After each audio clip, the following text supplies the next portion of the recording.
Welcome to Quality Matters, where we speak with experts across industries to see how their perspectives can inform our pursuit of high quality education for all students.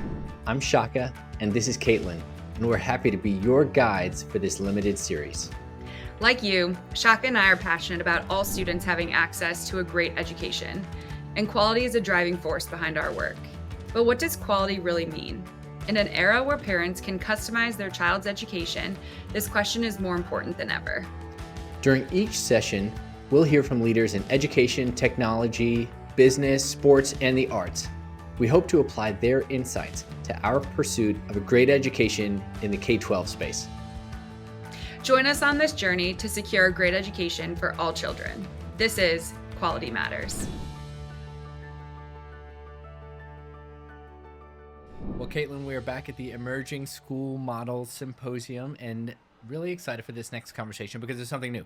We get to speak with Katie Everett. Katie, thanks for being with us today. Great, thanks for having me. Katie is the executive director of the Lynch Foundation, and the Lynch Foundation was established by Carolyn and Peter Lynch in 1988, supports a number of different sort of verticals, among them education, cultural and historic preservation, healthcare and wellness, and then some religious and educational efforts of the Roman Catholic Church. So thank you so much for being here. And you are based in Boston. Right. And we're coming to you from Cambridge. So we're really glad that you can be with us. So I'll just sort of start off. You've been with the foundation for a little while. How do you sort of think about keeping the foundation really mission-driven, mission-oriented?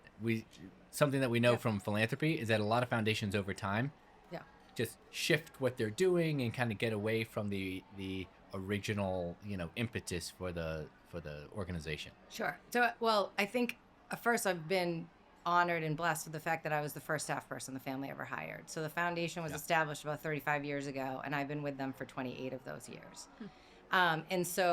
And frankly, they hired me when I was, 23 years old. And basically because I had the same moral and ethical alignment that they had, and then sort of built around all those core competencies, skills, and knowledge that what was required of the executive director of their family foundation. So I don't think we've ever wavered from that core commitment, and I think because I am so aligned with the family and those values that they bring to their philanthropy and how they deeply believe in access and equity and for all, and that education is sort of the key lever to that.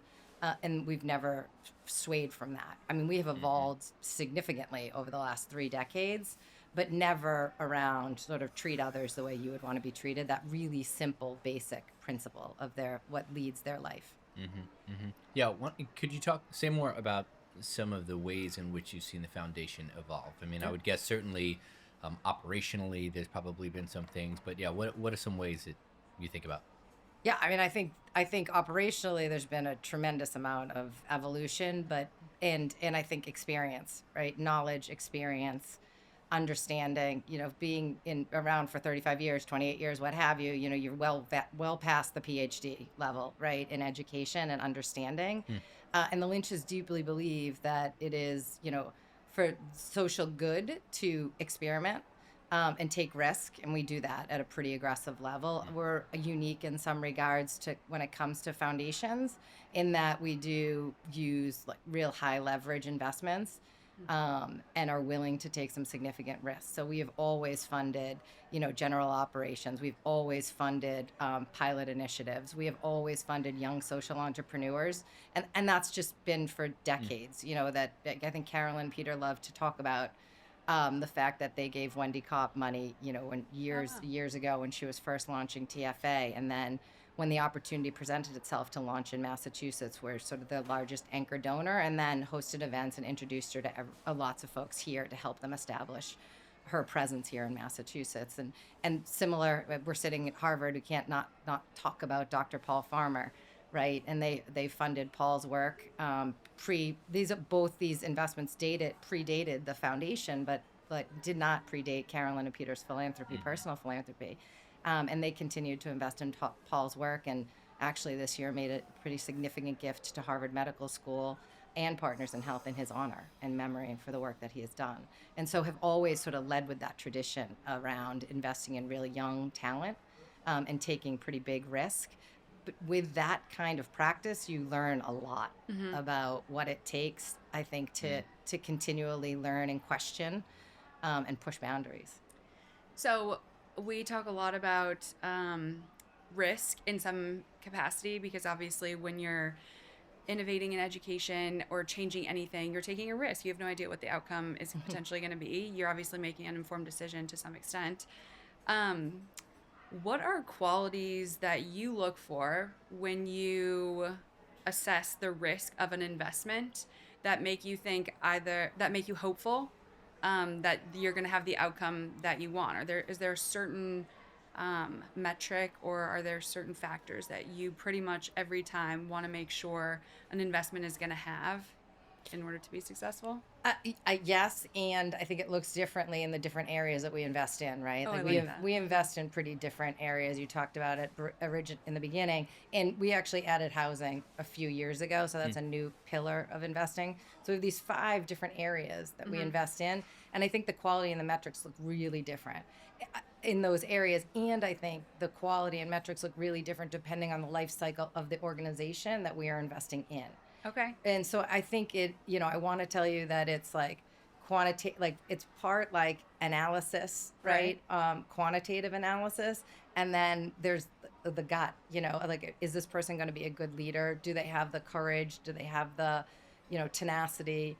And do they have the craziness, frankly, right? Like we look for that. Like we want that, right? We want somebody who is going to ask the different question, right? We want to know who your quote unquote competitors are, or who are the folks that are doing the work that you're doing in the area. Yep. And like, why are you different? And why can you be complementary to that, right? Because it takes a lot of us to create real systemic change in society. We've spoken a lot today about this idea of fit, given that we're at the Emerging School Models Conference. So all of these offerings are intended to be the right fit for different students. And your discussion, or the answer that you just gave, also makes me think of fit. It sounds like a lot of what you guys are focusing on is your fit and your positioning in the lives of these other potential investees and investors. Yeah, I'm kind of interested about whether or not there's an example that you can think of. If one comes to mind, fantastic. If not, then it's a terrible question. But if there's an example when you're thinking about how some of those metrics look different across the different areas, different subject matters, has there been a time, an example, when you looked at, say, the healthcare space and you said, oh, that's a good question. We're not asking that healthcare question. I'm doing quotes for audio listeners. Yeah. Air quotes. We're not asking that healthcare question in the education space. But I think if we did, or maybe modified it a little bit, it could be really illustrative. How do you kind of move across silos, Yeah, no, I think that there is, there are similarities in questions. Yeah. And approaches in building coalition around diverse stakeholders. Okay. Right? So you don't for us, it's interesting because, and I think it's what sort of makes it interesting for me. We have a board of 9, 4 are their family, 5 are non-family, and those 5 are community leaders or experienced in areas in which we focus in, right? So they have the diverse set of ideas and experiences within those areas. And they all ask those questions and cross-pollinate, if you will. And so we do tend to have folks, even if we're looking into a healthcare question, right? We might have the educator evaluate that body of work, right?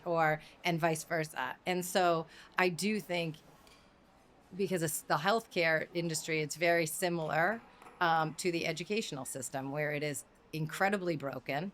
And we do not focus on outcomes. We focus on process, Right. and it also needs a massive evolution, if you will. And so those questions are pretty simple. Ironically, the problems are very similar. Yeah. Yeah. Yeah. Well, I was going to say, in some of the other conversations, I'd be curious how the the idea and the notion of these two very separate professions or industries, their relatability to one another in process and in outcome. Do you find that the positions that your board members, when they come from these different backgrounds, that those broad perspectives and those, far ranging of experiences actually add so much value to their evaluation of a very focused, specific industry, even if they're not in education, but they come from healthcare, their contribution is significant in the evaluation of what the education portfolio would look like? Definitely, because I think that I think we all get, many of us, especially in the education space, get into this very intellectual edu speak. Oh yeah. Lots of Yeah. acronyms. Oh my gosh, right? And so and it's like, hi, in a vacuum, we're talking all of us, Yeah. right? And Yeah. we're forgetting we're probably a single digit percentage of the population. And so when you have other folks looking at it from their perspective, I think there's a way that they can break it down for you to digest the problem or explain the problem in a really simple manner, even though it's that's a complex interesting. issue. Sure. And I think that actually helps a lot of the organizations or grantees that we invest in Yeah. explain it to other potential investors too, right? Because I do think that is a challenge sometimes when you're trying to address complex issues, is articulating it in a way that most people can understand it, like the Sure. average person. Yeah. Because we're so focused and we're so, in the nitty gritty of it that the perspective is sometimes lost. Yeah. Katie, how do you combat bias? And what I mean, I really am thinking about we all have just personal biases. You, I know you have children of your own who are currently, in college, right? It could be easy, I imagine, to sort of say, hey, here's a pathway that worked for me and my family. That should be the pathway. Yeah. Boom. And that's done. And then given your professional position, you could sort of say, all right, so what organizations are working on college pathways purely on that, right? Liberal arts college pathways. How do you combat that bias? Because not everybody wants to do that. Yeah. And in fact, we know a majority of kids do not go to to pursue higher ed. Sure. So how do you kind of guard against that? Yeah, I have to laugh because my husband actually is in the building and trades and owns a couple different small service companies and begged our kids to go to vocational schools, actually. No kidding. Said, Okay. I will give you the money we would pay for college if you just be, he owns a plumbing and electrical companies. And they were like, nah, we're going to go to college. So ironically, and I think the other interesting part is on our board, we have 9 trustees, 3 of which came from single family households, grew up in public housing, and had to work pretty hard to figure out a pathway forward. So I think it's easy to think that there is a bias towards college for all. Carolyn's father was the superintendent of vocational schools for the state of Delaware. So ironically, we're not, but we give a lot of money to for example, Boston College. That money is all going out the door year over year. It's not endowments, and it runs the largest leadership development program for school leaders in New England. So it is interesting. So we clearly all have biases. Sure. I think we try really hard to bring that diverse perspective and thinking into that. It is not one size fits all, and I think that's when you look at our portfolio, it's very diverse. And what are we investing in and why? And yet, it is, as it might look a little bit schizophrenic, actually, but there is a sequential and complementary way in which we invest to sort of try to reach everybody where they're at and what's appropriate or not appropriate for different aspirations. Yeah. I love that. Are there any, so you talked about, you just added housing, a 5th pillar. Now you guys have 5. Are any of those specific pillars particularly exciting as you're moving forward? Is anything happening across or in one of those pillars that's just got you guys at your organization buzzing with excitement because of the opportunities and possibilities that are coming about. Yeah, no, I mean, I think the housing is really, really interesting, right? I mean, I spent majority of my career building out a huge education portfolio at the foundation where we did a significant amount of our investing. And I think this next sort of 5 years, we will do something very similar around the housing initiatives. We have a housing crisis here in Massachusetts. We have about 200,000 units we need to build by 2030. And doing some like geo mapping around who owns America is super fascinating. The work that they're doing, layering that on with the housing bill and legislation that Massachusetts just passed 2 years ago. We hadn't had a housing bill in 30 years. Oh my goodness. The MBTA Communities Act. I mean, there's a lot of opportunity here. We have a migrant crisis here. We need housing and we need it real quick. And how can we do that? And how could we leverage our resources and relationships at the Lynch Foundation? And we're looking to do that within sort of the Catholic Church. We have a deep relationship there, and the Catholic Church is the largest landowner in the world outside of government. And so it's really, really exciting about, can we unlock that, and can we create some housing for folks here in Massachusetts or even around the country, frankly. Yeah. Really quickly, just a follow up to that. It sounds like you guys are able to find problems and then pretty effectively come up with solutions to address them. And the people that you're working with are doing that same thing. As far as feedback goes and then implementing feedback, what does the process or what does the feedback loop look like between you and the grantees and then you and the initiatives? Yes. It's hard. I imagine that it's hard for grantees to give real feedback to foundations because there's a clear power dynamic. Yeah. Right. Yeah. Do you? I heard that like the best thing about going to work at a foundation is that all of a sudden everyone laughs at your jokes. Yes. Oh, absolutely. Yeah. Right. Oh, it's so ridiculous.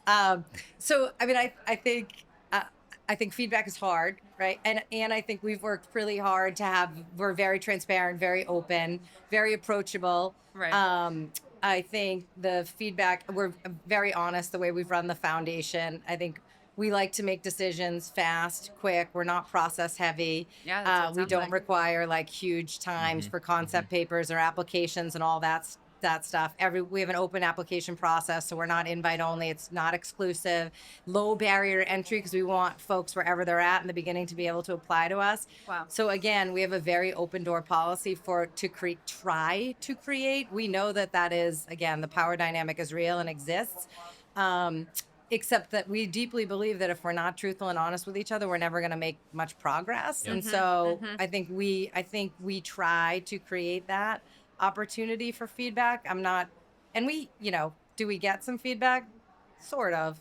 Sometimes. Yeah. But it sounds like even the feedback of like these initiatives, because of the applicants, are important to these environments or these communities or these societies, and then you all are then able to use that. Okay, if we're getting a lot of applicants in this place, then you create a fifth pillar and it's housing, or from that standpoint you are to the able marketplace. you're responsive to the information that's being acquired through the applications, through the grantees, the issues at hand that are of import. They seem to be, you guys react to them and then you react with a solution. Yes. So yes, and that is exactly how we entered the housing. Is during COVID, when there was an eviction crisis on our hands. We got to know the largest eviction prevention program in the state. Okay. We funded their work. We've gathered funders, raised $33 million for them, and then we were close with the governor's office and got them into every housing court across the state of Massachusetts. I mean, I know it's ridiculous. Yeah. We've been here for a long time. Like Carolyn's passed away about 9 years ago, and Peter's still with us. And Peter's a known entity. Peter Lynch is a known entity. Well, I'm probably aging myself, but most people know who Peter Lynch was. But he's a known entity in the city, well respected, trustworthy. I've worked for him for 28 years. With that tenure comes deep relationships, and so you do know we know the current governors and mayors and councilors, and you sort of know who gets stuff done, right? I mean, in every organization there are doers, right? And right? You're laughing because you know that. We know who the doers are, right? And so you've been around long enough, you kind of know how to get stuff done. And we're relentless in that, right? And we're sort of relentless in like very transparent in calling the truth. So you know what, I'm not here to make friends. And we sort of joke around about that because running a foundation, $140 million foundation, like I always say, I have the people are friends A with lot me of for people wanna be 140 friends. million reasons, Yeah. none of which are mine, right? But this is not my Yeah. social scene, right? I'm not here to make friends. Yeah. I'm here to be respected. And I think it's really interesting because we are so proximity based too. Our grant making is pretty geographically focused, with a few exceptions. But we are, because we need to know the context of the neighborhood and the context of the problem, and we don't think everything is scalable or transferable, Oh, right? yeah, that's interesting. I think Okay. that whole And you stand firmly in scalability, that. yeah, I think the whole scalability thing is a bunch of BS. I think Harvard runs some ridiculous executive education program on that. That's kind of full of a lot of BS, actually. But I think proximity matters, context matters, and every neighborhood has its own different problems. For sure. Okay, there's a lot there that we're probably not going to have time to unpack. It makes me think of the differences between almost like ethos from coast to coast, right? Oh, The yeah. scalability is a very West Coast idea. I mean, it was sort of embraced certainly in Silicon Valley, and maybe hasn't taken root as so much in New England. But I'm curious if we could shift back to the housing space, just as kind of an analog. I mean, you at the Lynch Foundation, y'all are dealing with some issues that are really just macro. I mean, housing, healthcare, education. These are massive rocks that you're trying to move. I wonder uh, in the housing space, and again, this show's called Quality Matters, so we think a lot about quality, but we do, but numbers matter too, right? And the number of people, and reach matters, but maybe not vanity metrics. How do you think about quality Yeah. in the housing space? Because I live in Nashville, and there are a lot of houses going up. Yeah. I would not recommend you move into certain of those houses because I've seen them being built and they go up really, really fast, and I have questions about the structural integrity. Yeah. Right, the quality's not there, and so I would say to Sure. a friend like Sure. Caitlin, don't do it.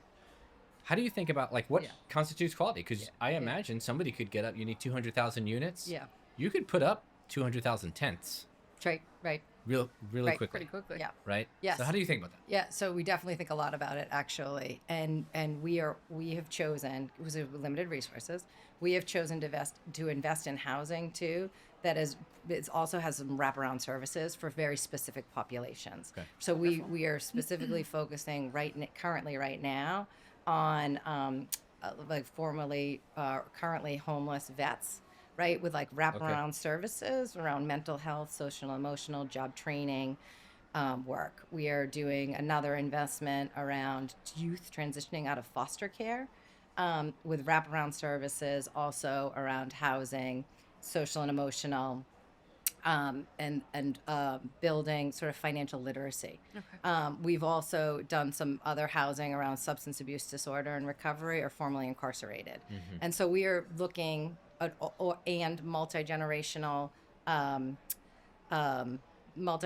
investments around building housing where there's early education centers and then trainings for mom or that's single wonderful. parent households. So we are looking at it from that perspective around quality, that we don't think just housing somebody is going to change their life, but housing them, having them have the safety and security, and then providing additional services around that, we think will allow them to grow and be more self-sustaining in the future. So if I can critique my own question, I mean, your answer is sort of, it's a really thoughtful way to say, Shaka, you're asking the wrong question. Asking just about quality broadly, like maybe that's too broad. It's not specific enough. Sounds like you're asking, is this initiative going to work for this subset of people or this community and in these ways, right? Yeah. So that you're getting much more specific so that you can sort of measure it on the back end. 100%. Yeah. Yeah. We're not interested in building 200,000 units of housing. It's also cost $1 million to build 1 unit of housing in the city of Boston right now. So we're not into that. Right. But we're super curious about, can we do a hotel conversion? Yeah. And can you convert those to single unit dwellings? And for whom? And we're doing that for homeless vets Right. right down in Dorchester, right? And so that's that's super interesting to us. And we do want to measure things. And we do think that it's important to focus on very specific. If you only have limited resources, to go so broad, and to think that we are the ones that influence that by making a few investments, right? Is so can you figure out how to make it so specific that there actually is potential ability to evaluate that investment? I love when the conversation highlights the dynamicness of a high quality life, and what you guys sound like you're addressing fully head on, which I think in most cases we would like to see schools do something similar, that, you know, you just providing a house doesn't solve someone's homelessness, or just providing a roof over their head doesn't immediately translate to a successful, comfortable, high quality life. There's so many societal components and influences that are necessary to address in order to create an opportunity for someone to thrive. But don't you think too? I mean, something I'm hearing is that, I mean, I'm thinking about school districts that sometimes they have a motto. It's really a motto because it's not a mission statement. Maybe it's a vision statement if you want to do that. But they say, we're going to be the #1 district in the state. Yeah. You're like, #1 in what? Like, what does that mean? How can you be right? We had a conversation with Superintendent Alberto Carvalho, LA Unified. He didn't say we're going to be the #1 district in America. There's 550,000 kids. Yeah. So what would that even mean for all of them, right? You have to get a little more granular. And so I like this idea of we're going to do the good that we can do. There's still going to be some work, it sounds like, left for other people. Oh, yeah. Right? Lynch Foundation is not going to do everything. And so there's a humility there, too, I think, or at least ought to be, both in the philanthropic space, also in the educational space, pick your silo. Yeah. Yeah.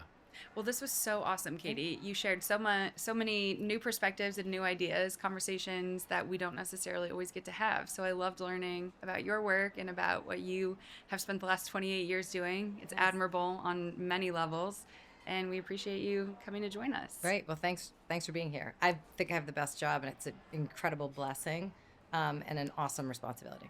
No, we're glad to have you. Thank you. And all your jokes are super funny. Yeah. I kept it clean. Your daughter was here. That's right. All right. Take care. Awesome. Thanks.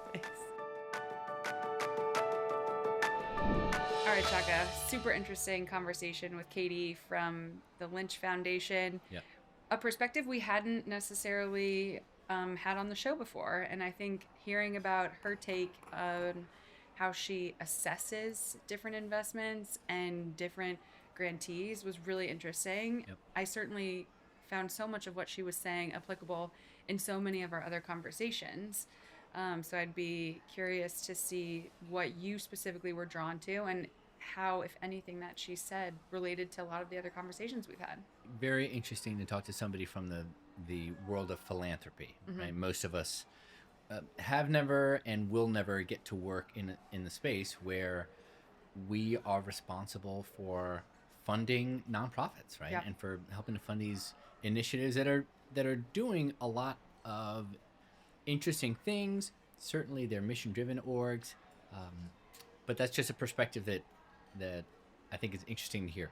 Something that I found particularly cool was when she was talking about, I asked her that question about how to combat bias. I liked that one. And her answer far exceeded my expectations, but she talked about the Lynch Foundation having a board that's got some real diversity on the board. So different life experiences, different professional experiences, etc.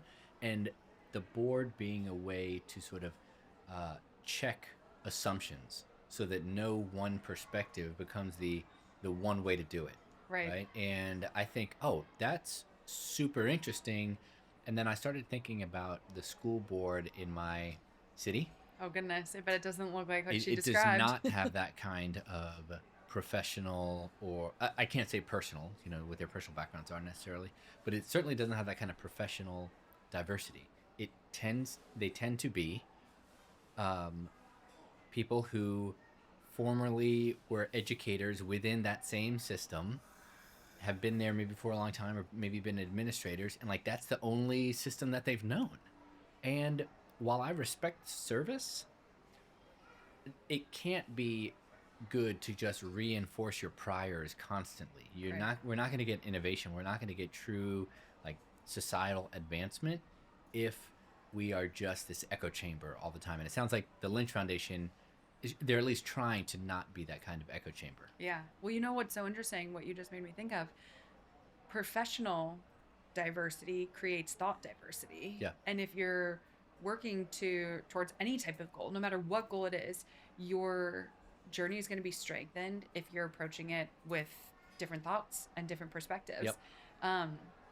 So I think that that's imperative as schools and communities go forward in order to create an education system that meets the needs of all students. It's got to be inclusive of every different type of thought. I mean, I feel like this is a theme that we continue to come back to, whether it's in a conversation with our guests or in a conversation between the two of us. We need everybody. Yep. You need all the schools, you need all the school models, you need all the different perspectives, the ones you disagree with, the ones you don't like, because on some level, and it's sort of like one of the conversations earlier today, having those conversations as your means of acquiring feedback is the most effective way to get that feedback, because you're asking other people what their thoughts are on the situation, and what they're inherently giving you when they're giving you their thoughts is what's been influenced by their experiences. Yeah. How would that not make everything stronger? Yeah. And she said that they are really trying to be responsive to the marketplace. Yeah. I jotted that down. She also said that things that are important to them are proximity. The context, proximity are really important to them.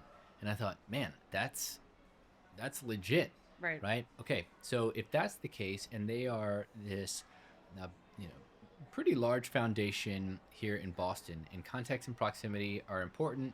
Yes, expertise as well. But all right, now think about the state education agency in your state. Right. How far away is it from kids in a different corner of the state? Right. The proximity is not there. Right. Can we say that they really understand, the context of that community and those needs? And I think these are questions. I mean, maybe they're rhetorical questions, but my next question would be, well, how responsive can they be then? Right? And this is the problem. Most often you get it when people are talking about the federal government. They say, oh, well, the feds are so far away. How can somebody in DC know what's happening in my community, whatever? But I think the same can be said for a state education agency in some respect, right? Right. If you just assume that a school, in Atlanta is the same as a school in the community in Savannah or Macon or Thomasville, that you are going to fail on that assumption. You are going to live out the adage, what assuming does. Yeah, that's right. Because that's right. That's just going to be inaccurate. The other thing that is coming to mind that I thought was so fascinating, and something about what you just said reminded me of this. So we talked with her about feedback. Yeah. And initially it was interesting because she answered the question from feedback from her grantees, about almost like their work and how their operations are running. Yeah.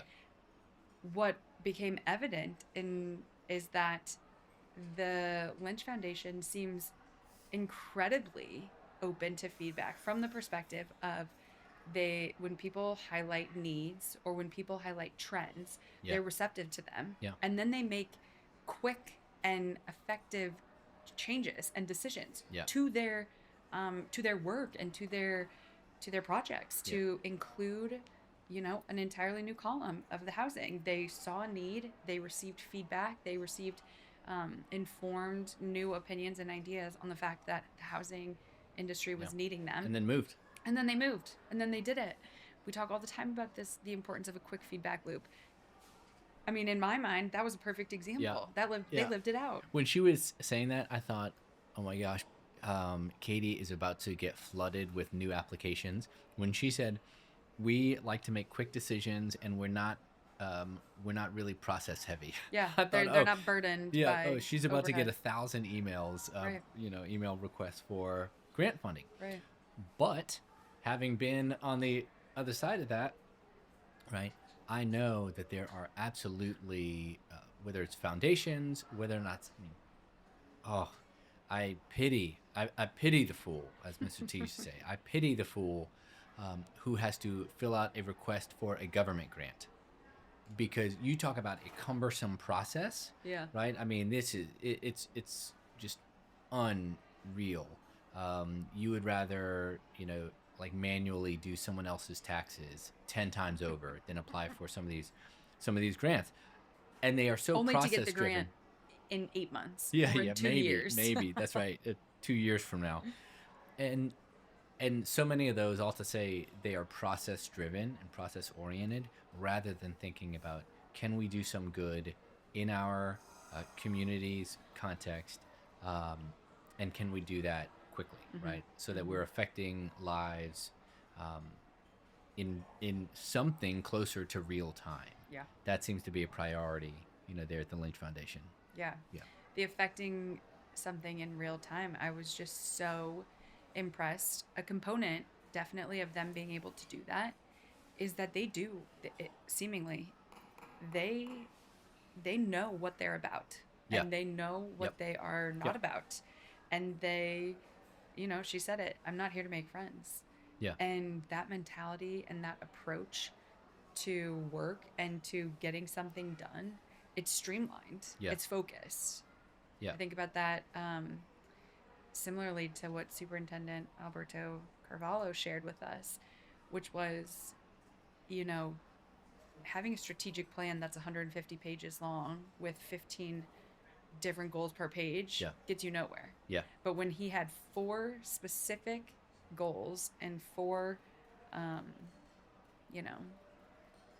ideas and Yep. notions that he Yep. had to stick to and that his team had to stick to, they were able to be a lot more effective. Well, just the same, Katie and the Lynch Foundation are very clear on where they stand Yep. and what they are in it for.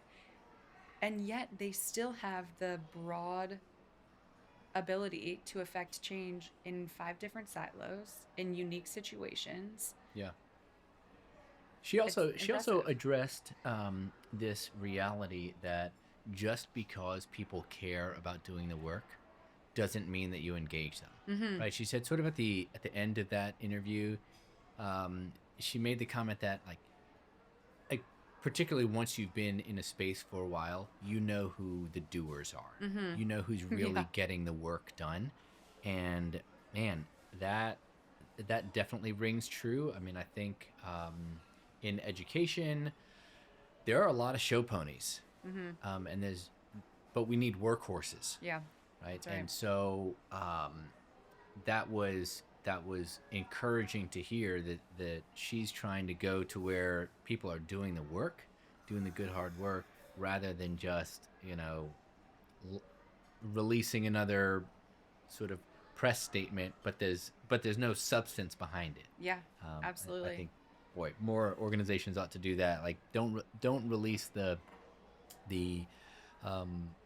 strategic plan that a consultant drew up for you that, like you said, has 15 points and then Yeah. 50 sub points, right? Then you have nothing. Yep. Just be about the work, and maybe you've got 3 things that you're trying to get done this year. Well, get them done. Yeah. Let's do it. I like it. Absolutely. Yeah. I liked it too.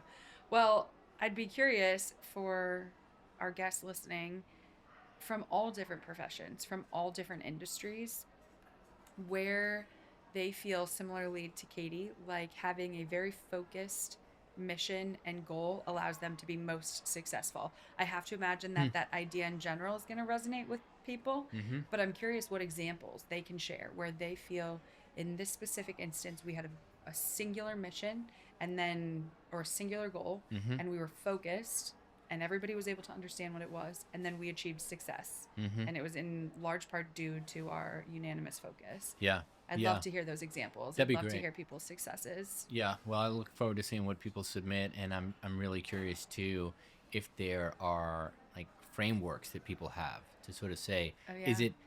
it time limited? How specific do you get? Mhm. Whatever, but I'm sure people have those, and where they exist, let's magnify and Showcase. Multiply them. Yeah. Yeah, absolutely. All right, well, another great conversation with Katie and with you, Caitlin. Look forward to doing it again. Awesome. Thanks, Shaka. All right, thanks.